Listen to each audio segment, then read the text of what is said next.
Usually, magkano ang presyo ng binibigyan yung regalo? Mamin every kayo, yung Christmas? totoo.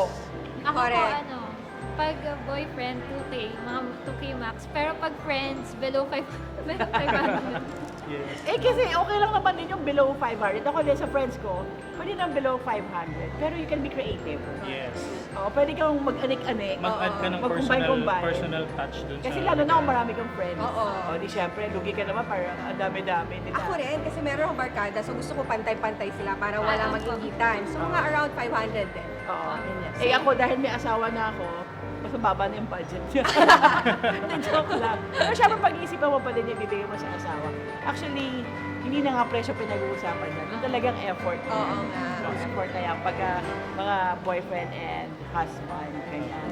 Oo. Ano naman yung usual yung binibigay pag Christmas?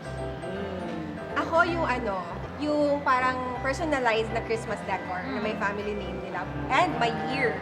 Para every year, ganun pa rin. Iba lang ang years. Pero personalized din. Yes. Ako din, Oo. mahilig ako sa personalized. It's either a towel na may pangalan nila, or alam mo naman mga tao nang tutuwa sila pag may pangalan nila, nakita nila yung name nila, or pangbiyahe nila, or something like that.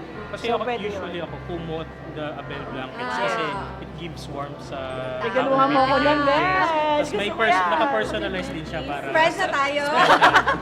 Para makatanggap ako. Gusto ko yan. Ako Oo. food. Miss Oh. Bianca, ikaw. Food yung binibigay ko sa kanila para Ah. feel nila na nag-effort ako sa kanila, nilutuan ko sila. Gusto ko rin yan. Oo, kasi sa panahon ngayon, sobrang nami-miss ko yung mga lutong bahay.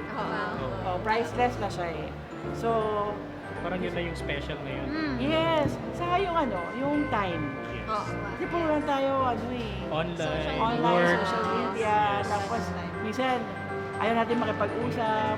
Pero ngayon, parang sa panahon ngayon, madaming issues sa country natin, madaming calamities. Parang namimiss ko na tuloy yung mga I wish kaibigan I have ko. more time Diba? for friends, Iba pa for rin kasi family, yung di ba? diba? Sa cellphone lang Yes. and magkita kayo harap-harap. Quality time. Talaga ba? Yes. Para tagang pang boyfriend. Quality time. Maligayang Pasko sa inyong lahat!